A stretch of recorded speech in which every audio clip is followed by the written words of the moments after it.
Assalamualaikum warahmatullahi taala wabarakatuh. Selamat sejahtera. Salam reformasi, salam perjuangan. Salam pasik, salam kekal tegang kepada geng-geng yang berada di menonton saya dan mengintai saya daripada jauh. Kan, yang tak masuk dalam ni mungkin mengintai daripada jauh. Tolong share tuan-tuan. 830 orang mata memandang, 2-3 orang je share. Kesian saya. Share dalam Facebook ke, dalam TikTok ke, dalam WhatsApp ke, dalam apa saja aplikasi, tolong share tuan-tuan. Tak salah, tak rugi, tak ada orang kata makan modal, orang kata kan, tak perlu keluar modal, tak perlu keluar duit nak share live kita ni. Tuan-tuan juga boleh tap klik button love, button like, button apa semua tu button yang ada dekat ni. Bila kita klik, kita like, itu kaedah untuk kita nak bagi tahu bahawa live itu aktif. Sebenarnya. Jadi lebih ramai orang melihat. Kadang-kadang orang bertanya pada saya, macam mana Iswardi saya nak membantu live Iswardi ni? Tak perlu bantu banyak. Macam saya kata tadi, share, like, subscribe. Lepas tu tap love, tap like, komen. Kan? Komen-komen yang baik, yang membina. Kalau komen-komen yang tak baik, yang membina pun silakanlah. Dosa tanggung sendiri. Saya tak tanggung dosa orang kan. So masing-masing punya hal lah. Kan? Sila pertimbangkan untuk tekan butang subscribe, like, komen dan share. Serta aktifkan lonceng notifikasi anda agar tidak ketinggalan dengan video-video terbaru dari channel ini. Okey, Aman Palestin mohon bantuan orang ramai tampung kos mahkamah. Okey, Aman Palestin baru-baru ni dihadapkan ke mahkamah. Dua daripada pimpinan tertinggi di dalam Aman Palestin Berhad dihadapkan ke mahkamah atas tuduhan rasuah dan juga salah guna kuasa pecah amanah. Aman Palestin Berhad melancarkan tabung solidariti khas Aman Palestin bagi menampung kos urusan mahkamah lebih 2.2 juta setelah akaunnya dibeku oleh SPRM. Dalam satu hantaran di Facebook, pertubuhan itu meminta orang ramai membantu mereka membersihkan kembali nama baik aman dan bebas daripada segala pertuduhan di mahkamah. Pada bulan 15 Februari, pengarah eksekutif Aman Palestin Abdullah Zaid Abdul Rahman dan juga pegawai eksklusifnya Awang Sufian Awang Piut mengaku tidak bersalah atas 164 pertuduhan melibatkan pengubahan wang haram, penipuan dan pecah amanah bernilai 39.53 juta ringgit. Abdullah Zaid dan Awang Sufian masing-masing didakwa atas 52 pertuduhan pecah amanah harta milik Aman Palestin bernilai 20.946498.8 juta mengikut Seksyen 409 Kanun Kesesahan yang boleh dipenjarakan sehingga 20 tahun, sebat dan denda jika disabitkan kesalahan.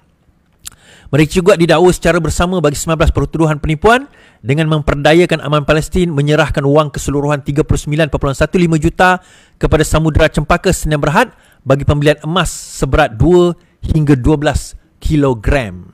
Pada November lepas, SPRM membekukan 41 akaun bank milik Aman Palestin dengan jumlah keseluruhan 15.87 juta susulan siasatan terhadap dakwaan pertubuhan amal berkenaan menyalahgunakan wang sumbangan orang ramai. Pembukaan ini juga menyebabkan organisasi itu yang ditubuhkan sejak 2004 menutup 13 cawangannya daripada 20 cawangan di seluruh negara.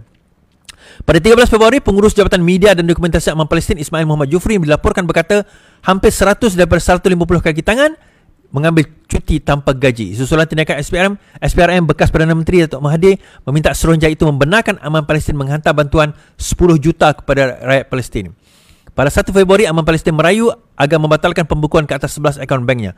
Organisasi tersebut memerlukan lebih 770,000 sebulan untuk menanggung kos operasi dan pembiayaan gaji dan juga kaki tangan. Ini adalah berita daripada Aman Palestin. Aman Palestin melancarkan tabung solidariti kes Aman Palestin bagi menampung kos urusan mahkamahnya yang berjumlah lebih 2.2 juta ringgit. Perkara tersebut diumumkan di... Okay, right. Baik. Tuan-tuan nak bagi derma ke? Okeylah, tuan-tuan macam ni lah. Saya kenal personally sebenarnya dengan Ustaz Abdullah Zaid ni. Okay. Saya kenal personally. Saya kenal dia sejak tahun 2000, 2001, 2002. Saya kenal dia lama. Personally, betul. 2001, 2002. Saya kenal dia lama. Tapi satu benda yang mungkin korang tak tahu, fun fact. Aman Palestin ni daripada apa yang saya dapat saya baca. Aman Palestin ni sebenarnya dikaitkan dengan satu organisasi yang dinamakan sebagai ISMA, Ikatan Siswazah Muslim Malaysia ISMA. Dan juga ISMA ni, kalau kita tengok dia punya track dia daripada satu carta saya tengok ISMA ni, di samping dia ada Aman Palestin, dia ada satu lagi dia punya rangkaian TV, dinamakan TV per TV. TV per TV ni tuan-tuan adalah satu TV yang memang anti dengan Pakatan Harapan. Bukan setakat kalau anti dengan kerajaan badan ini satu hal, tak apa. Tapi bukan kata tak apa, tapi dia sejak awal dia memang anti dengan Pakatan Harapan.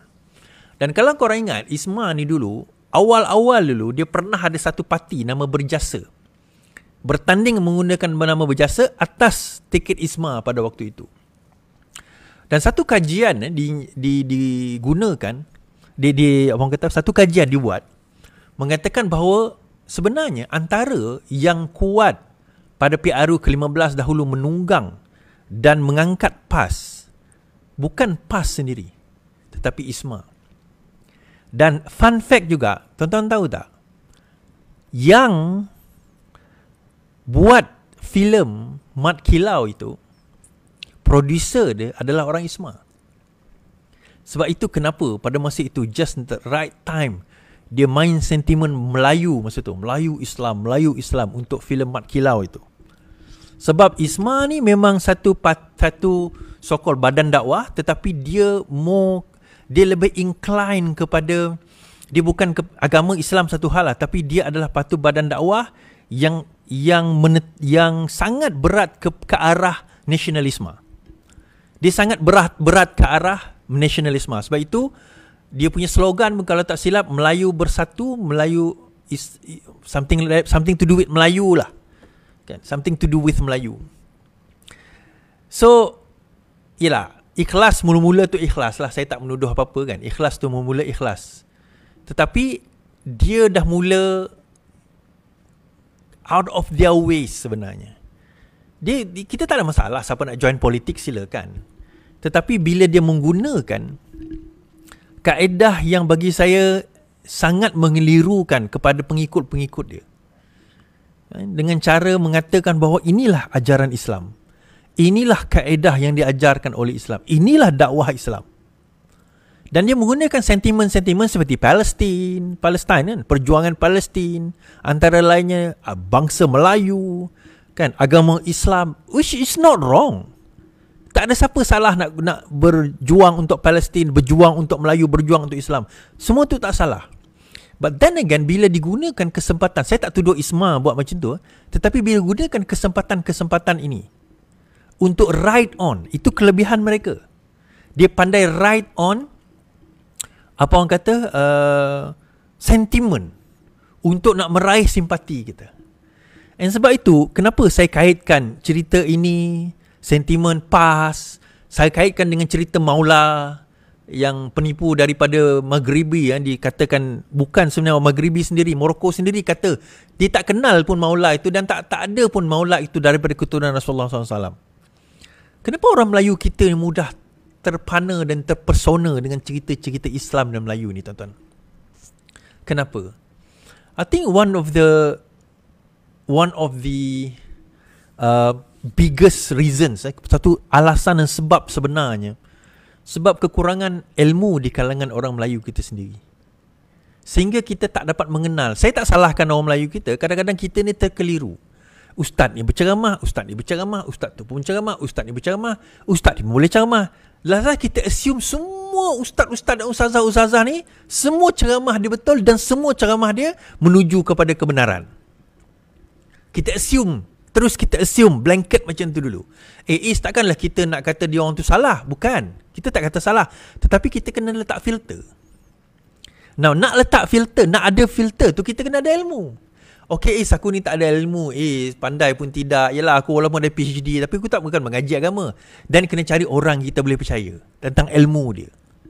Sebab itu kita ada satu pepatah mengatakan bahawa apa orang kata, mazhab orang awam adalah kepada guru yang dia belajar. Mazhab orang awam adalah kepada guru yang dia belajar. Kita tak boleh kata kita ni mazhab Syafi'i, tuan-tuan. Kita tak boleh kata kita ni mazhab Syafi'i. Sebab kita buku kitab Syafi'i pun kita tak habis belajar. Tapi kita berguru dengan tok guru kita, ustaz-ustazah kita kan. Maka itulah mazhab kita sebenarnya. Dengan mufti-mufti, bila mufti kata kena bayar zakat fitrah, guna apa orang kata, guna duit. Oh, kita pun bayar guna duit. Sedangkan ni mazhab Syafi'i kata haram pakai duit. Haram bukan kata ada alternatif, tak. Imam Syafi'i kata tak boleh bayar pakai duit, kena pakai makanan ruji. Tetapi kita tak menggunakan fatwa mazhab Syafi'i dalam perkara tersebut. Kita gunakan mazhab fatwa lain, mazhab lain kerana ada apa orang kata, ada masalah ataupun kebaikannya dekat situ yang lebih baik. Now, point saya dekat sini, kita look back kan apa yang berlaku. Kita cerita Maula, kita cerita Aman Palestin. Saya tak tuduh Aman Palestin dah bersalah, tetapi bagi saya dia akan jadi technical nanti. Sebuah syarikat menggunakan dana awam atas tujuan melabur di tempat lain. Is that allowed? Kan, adakah itu sesuatu yang membenarkan? Sesuatu yang menarik lah. Sebab dia bukan NGO. Aman Palestin ni bukan NGO. Dia syarikat. Dia Aman Palestin Berhad. Dia syarikat. So, adakah dibenarkan sebuah syarikat menggunakan dana awam yang dipungutnya untuk dia invest?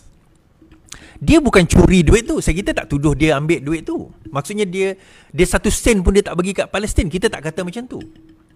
Kita cuma kata bahawa ada dana itu digunakan dia invest di tempat lain yang tidak berkaitan dengan tujuan dia nak apa orang kata, dia nak ambil dana tersebut. Baik, ada yang berhujah, dia kata dia ambil dana itu kan, bukannya dia curi. Dia letak dan invest. Contoh, dia beli emas. Bila harga emas tu naik, dia jual. Duit tu nanti dia guna balik untuk membantu rakyat-rakyat yang susah, Palestin dan sebagainya kan. Itu hujah dia orang. Is that justified? Itu satu persoalan. Adakah itu dibenarkan? Itu satu persoalan. Jadi kita akan lihat dalam trial ni nanti, insyaAllah. Macam itu saya berhujah tentang kes Ustaz Abid Liu kan. Ustaz Abid Liu, saya bahas, saya cerita, saya kata pergi ujung dia, kita kena tunggu mahkamah dedahkan nanti bukti-bukti yang orang luar macam kita ni kita tak tahu. Kan, kita tak tahu. Tapi kita boleh assume dan kita boleh andaikan apa yang berlaku sahaja. Okay, habis.